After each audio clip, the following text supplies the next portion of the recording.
how to animate globe rotation from scratch. Let's begin. I open my Adobe After Effects and make a new composition with 10 seconds long of duration. Then I grab my downloaded map from Pixabay, put it into the timeline. You can download this picture from the description to follow along. I make a solid color and colored it like ocean and change the color of the map to white. I pre-compose the two layers and name it World Map. Then I search CC Sphere in Effects and Presets panel and drag it into the World Map layer. From here, I can change my desired settings of its properties like its radius, light intensity, and many others.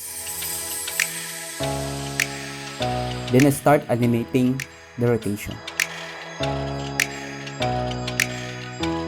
I make a gradient background of white and light blue. I add a curve adjustment to correct the contrast of the 3D map to the background. And boom! Nice! You can now use this in any of your projects, like this.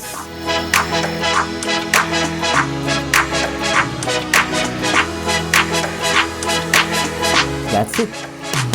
Thanks for watching, and don't forget to subscribe to this channel and click the notification bell for more tips, tricks, and tutorials.